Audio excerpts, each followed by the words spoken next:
అందరికీ నమస్కారం. నేను ఈ వీడియో క్లారిటీ ఇవ్వడానికి అండ్ క్షమాపణ తెలపడానికి చేస్తున్నాను.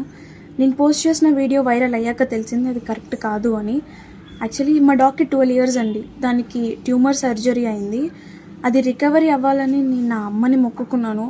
సో అది రికవరీ అయింది, నడుస్తుంది. సో ఆ మొక్కు చెల్లించాలని మా డాగ్‌ని బంగారం తూకం వేయడం జరిగింది. సో అది నేను ప్రేమతో, భక్తితో మాత్రమే చేశాను. నేను ఏం ఉద్దేశించి ఎవరిని కించపరచాలని చేయలేదు. మన మేడారం జాతర సాంప్రదాయం ప్రకారం, గిరిజనుల ఆచారాల ప్రకారం అది తప్పు అని నేను ఇప్పుడే తెలుసుకున్నాను. సో నేను చేసిన ఈ పొరపాటు వల్ల ఎవరైనా హర్ట్ అయి ఉంటే సారీ. అండ్ ఇలాంటి పొరపాట్లు మళ్ళీ జరగవు. అలాంటి తప్పు మళ్ళీ చేయను. నేను మన సాంప్రదాయాన్ని ఎప్పుడు గౌరవిస్తూనే ఉంటాను. ఈ విషయాన్ని ఇక్కడితో ముగించాలని మిమ్మల్ని అందరినీ సిన్సియర్గా కోరుతున్నాను. అందరికీ నమస్కారం. నేను ఈ వీడియో క్లారిటీ ఇవ్వడానికి అండ్ క్షమాపణ తెలపడానికి చేస్తున్నాను. నేను పోస్ట్ చేసిన వీడియో వైరల్ అయ్యాక తెలిసింది అది కరెక్ట్ కాదు అని.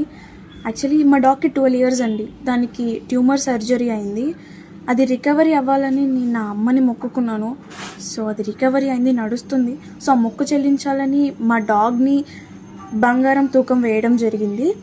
సో అది నేను ప్రేమతో, భక్తితో మాత్రమే చేశాను. నేను ఏం ఉద్దేశించి ఎవరిని కించపరచాలని చేయలేదు.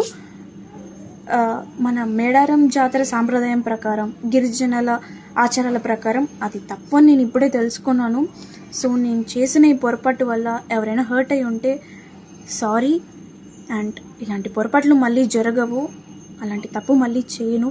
నేను మన సాంప్రదాయాన్ని ఎప్పుడు గౌరవిస్తూనే ఉంటాను. ఈ విషయాన్ని ఇక్కడితో ముగించాలని మిమ్మల్ని అందరినీ సిన్సియర్గా కోరుతున్నాను.